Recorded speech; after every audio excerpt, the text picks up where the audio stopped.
Denny Mitchell. This is my wife, Candace. We're here at 3066 North Olive, Altadena, California.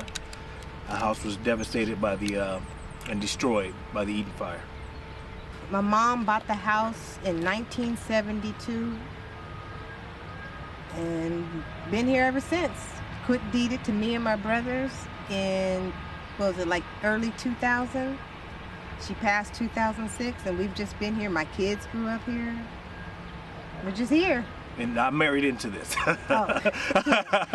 I'm sorry. 2001, met at a Christmas we got married. party. Yeah, we got married, and then I was living in Burbank at the time. On Olive, on the same street. But then I moved here because we got married. We had started a relationship, and she decided, because her mom had also was sick, so she wanted to stay here with her mom to help her out. To take care of her. So I decided to move in with them, so I wouldn't be separate from my wife. Can we talk about what it means to have a family home?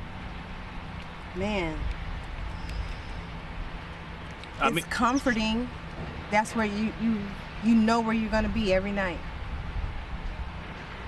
And yeah, I guess I could say, and her brothers probably could say this too if they were here, you know, they grew up in this home. It was a safety for them. My children grew up here.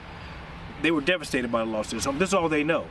So it was always nice to have a home to come back to, with a beautiful neighborhood, beautiful people, in a beautiful city, you know. Yeah.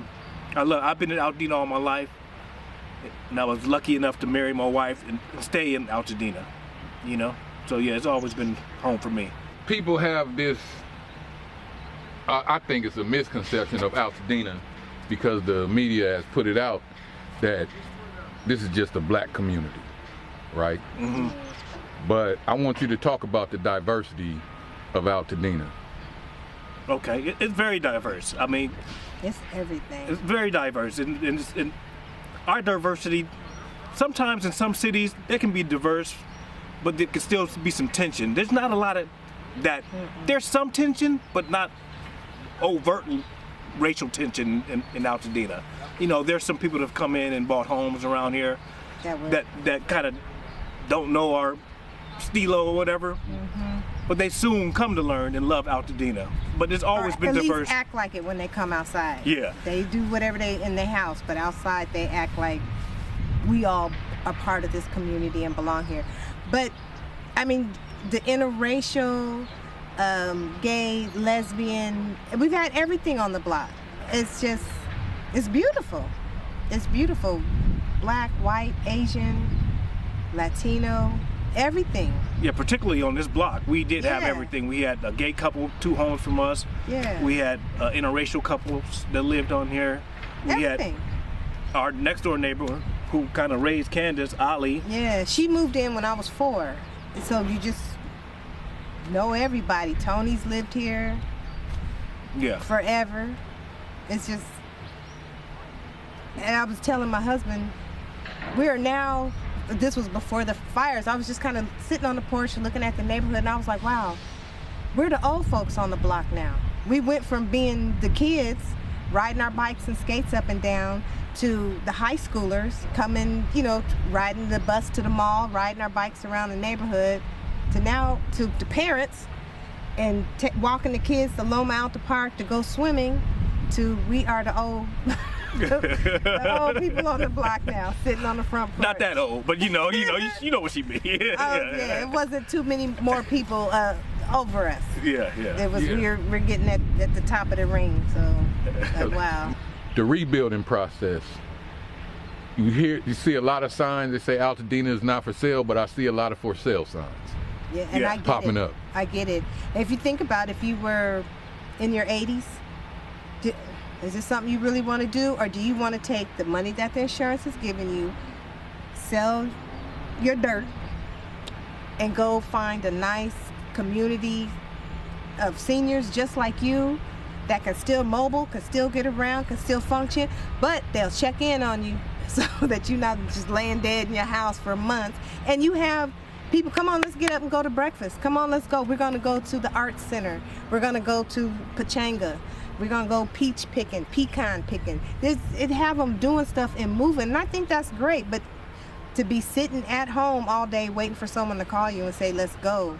Some seniors might need to be in a facility with, there's somebody always, come on, we got the buses going to the mall. Does everybody want to go to the mall? Let's go. And just keep them active. I think it's, so everybody's shifting gears, just like the younger generation had to shift gears when COVID happened. You couldn't go to work. So how are you going to make money? There's a lot of people reinvented themselves. So it was a good thing. Because they didn't even know the possibilities of what they can do. Now they know. And here we are. And I also understand, because it's stressful, going through the process ourselves, as far as paperwork and all these hoops and stuff you got to. If I was that old, comfort food I don't think I would want to go through all that and stress. A lot is on computer. How many of them know how to maneuver through the computer? That's a big problem. I A get lot of lost them don't know on how to my use phone. their telephones. Let it be a laptop computer. Yeah. So to go through all these, to sign all these documents, to do all these forms, and then to double check all what you've done, it's crazy stressful. Yeah. And if your glasses got burnt up. Yeah. Man, You can't even see what you're doing. You know what's crazy about that is? That's a real thing. Yes. Yeah, your hearing aid got burnt up. You out in the world, can't see, can't hear. Yeah. So not only did you lose your home temporarily, but you lost your business too, right? Yes. Yeah. So, a small part of it, yeah. A small part of your business. Yeah. Equipment. And this is stuff I had ran across at yard sales and stuff, old pressing combs, the way they would make them in the 20s. I bought them and I was gonna have them shadow box. Even if I would have had them shadow box, they would all burnt up anyway. But it's like, yeah, they're. You had some Madam C.J. Walker. Yeah. All her stuff was burnt They up. had that little curve in it, so you can get that little. I was gone. And I was myself was trying to do like videography and all that, and I bought speakers, green screens, cameras, lenses. You know how much these lenses cost. Lighting. Had all lost that. it all. Lost it all. But that was something he got reinventing himself during COVID. Yeah. And it's like, well, wait a minute, we can't, don't give it to us and then take it away. Take it away. But yeah, life is lifing. And so talk about that night. Oh, okay. The night, it started off the night before. Her father-in-law had come over. My father. Oh, no, her father, I'm sorry, come over. We were going to celebrate his birthday at our house. It's January 3rd, but he's on dialysis. So he tired, so we put it off another week, another day. So that's how it ended up being on the 7th. So yeah, he came over. My youngest son, who's a hell of a soccer player, I couldn't attend that birthday party. I had to go to Cal State LA because he was trying out for a LAFC academy. Once I got out there, he practiced for like 30 minutes trying out for him. Then it got real smoky. I was like, man, how did all this smoke come from the Palisades to Cal State LA? They canceled it, but as I was driving home Cal State LA, I was like, wait a minute. That smoke is coming from where I live. And I realized that it was our neighborhood smoke that I was smelling out in Cal State LA. Then I got here, they were leaving, her father was leaving, the party was over. Windy. We had to walk. He got canes and walkers, so we got to get him down the stairs. The wind was blowing so hard, it kept shutting the door on him. You guys, the wind here is unbelievable. You just heard Dallas talking about how strong these gusts are, and I can tell you, we are experiencing them firsthand. We just had a gust, literally just a couple of seconds ago, that I'm going to say is probably around 50 miles an hour, if not more. Duncan, my photographer, we both had to hold on to each other just to stand up in the wind. It sounds like a freight train is coming through the trees here. Like, here comes another one. You can hear it kind of building as it starts, and then these winds really hit hard, these gusts, and that is the problem for all of these firefighters. As we look up the hill here, it's hard to see because there's so much smoke. Every once in a while, the wind will kind of blow out the smoke, and you can see the fire making its way all the way up the hill. But right now, there's just so much smoke in the air, you can barely make it out. So it was like two kids had to hold the door, but it was very gusty. Had to hold the door. I'm trying to shoulder his butt up into his truck. So he finally made it, kisses and hugs, everybody go. But the debris and the wind, I just ran back in the house. That's it. The neighbor was out. He said that they're leaving And when I got in the house, my phone is going off. I'm getting phone calls from people asking me, are we okay? Why? Yeah, what's going on? The fire, that fire way in Palisade. Like, no, there's a fire out there. Is it? So now I gotta return on the TV and I'm Googling, trying to like, oh yeah. And then I see him pulling the people out at the convalescent hospital by St. Luke's Hospital. You guys, this is an absolute nightmare. We're at a convalescent home right now, and they're trying to get all of these elderly people out here on the bus and get them to safety. It is, when I say it's a war zone out here, I absolutely mean it. There are embers flying all across this mountain. Basically, it started around Eaton Canyon, so you have a popular trailhead there, but then you have an entire community down below, Altadena, Pasadena, and then, of course, there's just communities all along the way. But the problem with these winds, they're sending these embers so far that literally we're driving street by street and we're thinking, oh, we're not near the fire. And the next thing you know, we're absolutely at the fire because it is jumping. And I'm like, oh, I know exactly where that's at. My dad's been in there before. And it was like, okay, well, they're getting him out. That's a long way over. It'll be out. Went to bed.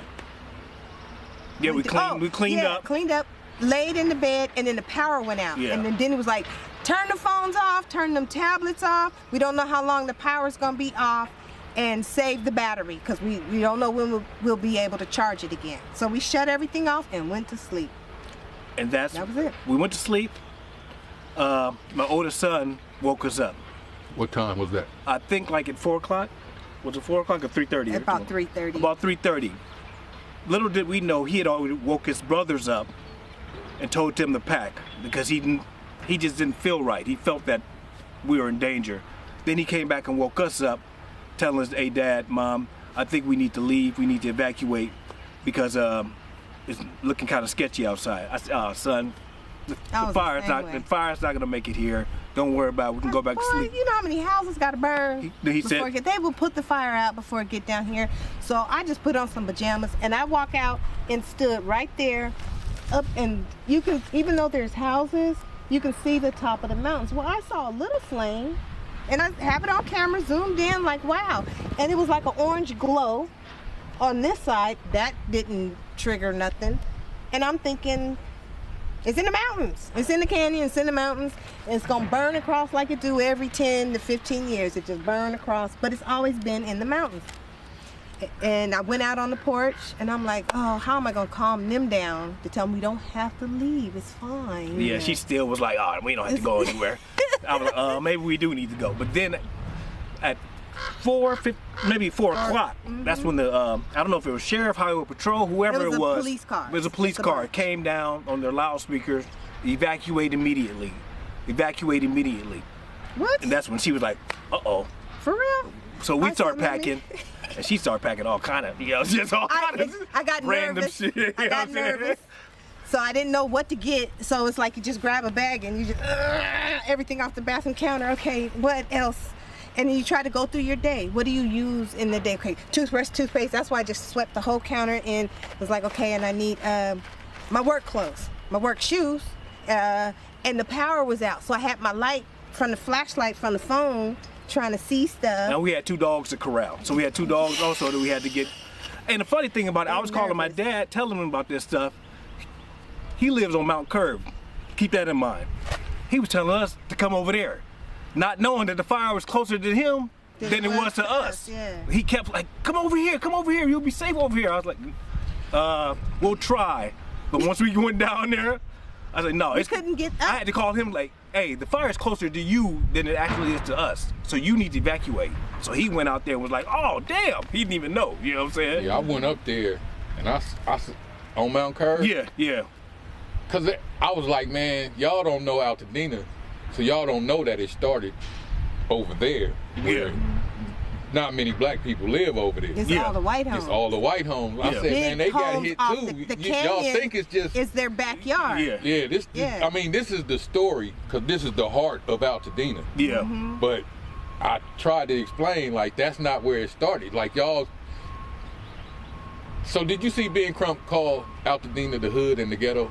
No, I didn't. Everybody sees these hundreds of millions of dollars being raised for the LA wildfires, and the question is, where's the money going? And what we got to do is fight so Tupac Shakur's proverb won't come real. Y'all remember Tupac said one of the realest things we ever knew in the black community. He said everybody know charity never really make it to our community.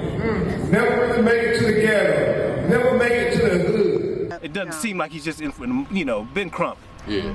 He's black and all, but man, come on. Man, that is disgusting. Vulture. I think it's disgusting. Yeah. And I don't like the picture that he painted. I'm like, man, I'm from Altadena. I grew up I went to Altadena Elementary. Yeah. And Elliott. And played baseball at Farnsworth. Everybody so here did. I'm like, it was either there ain't no ghetto. This ain't the hood. This ain't the hood. No. This is just because it's black, you calling it the ghetto? Yeah. Like, that's what you think of us? Yeah.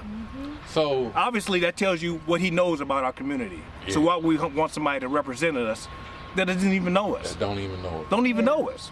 We're middle class. This is a thriving upper middle class neighborhood of professionals. Our parents were professional people. Most of our parents were professional people. Yes. We weren't just lazy and doctors, hanging around. lawyers, no. There are some gang elements here, but there's gang elements everywhere. But yeah, that tells you he doesn't know us, So that's why I decided to go with him. Let's talk about the rebuilding process. How have things been going for you guys? It's okay. Our insurance right now, I'll say, is doing well by us. I think we're doing okay with that. I think so. It's just the stress of doing all the paperwork and all that. We just opted in, so I'm hoping, because some of our neighbors, we're seeing clues that some of our neighbors are getting their lots cleared. So if they see a lot of us opting in on this street, then maybe they'll clean ours up. No matter when we signed up, they just want to get it out the way. You know what I mean? So I'm hoping that's the case. So you took your time before you made any decision? Yeah. We thought about it. Just try to think about what the cons and the pros and cons of that. And we decided that just get it done. Just get it done and let them clean it up for us. Because to go out and try to vet people to do all that, I didn't have the energy to vet people to kind of get three people to clean it up. I don't know how professional they are. Yeah. At least I know if Army Corps of Engineers messes up, I got somebody I can point the finger at. You know what I'm saying? The government. It's easy to point the finger at the government. We came up one day and the neighbor across the street was hit in the middle of getting his cleared, and it was beautiful. We was like, oh my God, I want that. I want to get rid of all this. Why? There's nothing here. There's nothing to find. You're not going to go through and find some jewelry. When you look at the top, now this is outside, in the front, in the driveway, not much to the rims of the tires melted and made a metal lava going. There ain't no jewelry in there. Wow. I had an ammo box. An ammo box. And I would just throw $2 bills, Susan B. Anthony's, just, little coins half like a dollar that. pieces. 50-cent pieces, the silver dollars. If you find them on the street, just throw them in there and close it. Everything is black. All the money, all the paper, burnt. It's just ash. Like you can still see the 2 on it, but it's just burnt. And some of the coins fused together, but the ammo can survive. That's crazy. And I had some stuff I didn't know what to do with. Like when my mom was cremated, they gave me a bag of her silver teeth and gold teeth. And, what am I gonna do with this? I threw it in the ammo can. I didn't want to throw it in the trash, but I was like, it's worth something. I guess I could melt them down and make something. But do I want? I didn't want to think about it. I just threw it in the ammo can. Survived. Wow. Both are urn. Both. I had my mom's urn here. She had her mom's urn here. Yeah. Oh, my stepdad does have another big one. A big thing of her she ashes. got separated. Okay. Into 2 now urns. She's separated. Like, damn, I'm over here But and she's there. with you and us. When y'all forever. rebuild, she gonna be here. She gonna be Yes. here. Yeah. You know? Yeah. They're here. Yeah. She'll be here. Yeah. And then I did put some of her ashes under the tree. The tree burnt, but we'll just get some more trees. Yeah. We'll figure it out. So when they clear it, are they gonna take the trees out too? They should. I think they're gonna take that tree. I think this tree it don't look good right now, but I think it may. So this one right here, I think it may survive. That oak tree, I don't know. They all look kind of bad right they now. look Well, kinda see, bad. the oak tree has green at the top, so it's photosynthesizing. So maybe it does. Some of these that are just black, if they're not photosynthesizing, they're not living. A sad part about some of this, Altadena is full of trees. and we're not gonna have no shade, gonna- man. It's gonna yeah. be hot as a made it mother. really, and just the birds, and that was one thing. All the trees and the vegetation and stuff that we had blocked a lot of traffic noise. Yeah. So the noise from that 210, the freeway, you can't couldn't hear. hear. Yeah. And it would And be now so it seems peaceful. so loud. Yeah, it It's does just- seem louder. It's yeah. like hollow. Yeah. And you could hear, the coyotes, dogs barking. You knew what was happening because if you hear a dog barking up the street, then the next dog, then the next dog, Yeah, there's you knew it was you some knew wildlife coming something. down the street. So, did you see any animals that night? I don't remember seeing any. No. And there's, I don't know if it was a stray, but we had a cat that would come in the yard every now and again when the dogs were in the house. I named the cat everything, but it would we never fed the cat. It would just come by, hang out for a little bit, and leave. We wondered, did the cat make it? And just I know the gophers made it because They still digging up. Invincible ass they gophers. still Probably tearing went up the underground and yard. said, Yeah. "We're gonna wait this one out." Yeah. Probably. Man, I hate to see the street like this. Yeah, it's devastating. Because they really want to, especially our street, really want to do the James Village that look over. And I'm like, we could do the front porch, but the layout of the house, I want to change it. I didn't really, there was some layouts that I didn't really like about it. Well, you could open it up now. Yeah. You know, without all those hallways and Yeah. closets.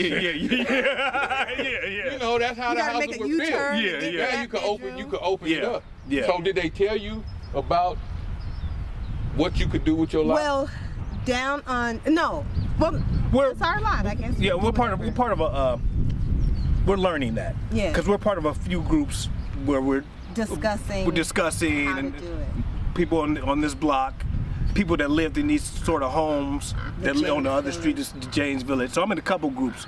We're just hearing discussions on how to move forward. Tell people about staying here. Why you want to rebuild your home? I guess it's sort of the right thing to do. And It's we a want to get perfect- bigger and better. It's a perfect neighborhood. Perfect Why neighborhood. leave Altadena when you don't have to? If you have the means to rebuild. You can get to LA 15 minutes. You can get to the beach 30 minutes. You can get to the mountains 30 minutes. It's a perfect area. You can walk to the mountains. I've always loved Altadena, Pasadena. I It's wouldn't a want to live anywhere else. cul-de-sac neighborhood. You can't go through here. So if you don't live here, you don't come up here unless you've been invited. So it keeps the traffic down. That's what made it so nice. You knew people. You Yeah. knew your block because it was just one family. And then you go knocking on the door, do you have any kids? Because you want to play and you see people moving in. You just want to know if they had kids. That was when I was a kid. Now the kids is in the house And now playing on the video game. and we have 3 children.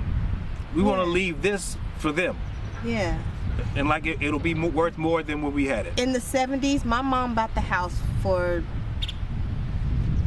$25,000. It was like, I think I saw $27,000. $28,000 in 1972. For it to turn around and you could sell it for $1 million, the home itself, for $1 million. And they were raggedy homes, because the older person would die and they just hadn't the means or the energy, stamina to do the upkeep. Fighting for it. They put it on the market for $7 million. They're fighting for it. It goes well over $1 million, 1.5. They paying a lot for these homes. Why? We're not giving This this is up. the primest real estate It's in Los prime. Angeles. It's We're not prime. giving Like, Look at the this- views. You can turn around, look at the views, man. Yeah. It's the primest real Yeah. estate in Los Angeles. This is in the hills. Yeah, but around Yeah. Lamert Park, those houses are going for $1 million Yeah, too. those houses are, but There's soon no as you lot- come there's down no the hill, plot. Oh yeah. you in traffic. Yeah, yeah. You know, there's no place. I don't think there's a place in Los Angeles like Altadena. Yeah. And we're zoned for horses. So if you want to get you some chickens and have a garden. We're in the and maybe shadow a of the goat. Rose Bowl, the most iconic stadium in America. One of the most iconic stadiums in America. JPL. It's a lot of options here. Yeah, so the So why people that leave that? live around here are working, usually those areas, they are different frame of mind of people. I wish y'all luck.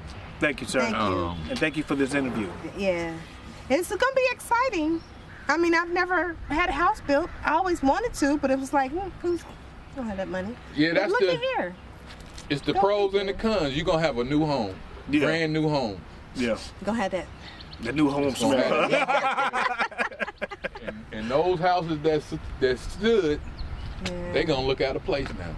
They are. They are. You know. Yeah. Yeah. But it'd be nice because even 30 years from now, that home survived. Yeah, that'll You be the know, story. Oh, yeah. these houses survived the The- fire. That's it. All right. Okay. Thank you, sir. How fun.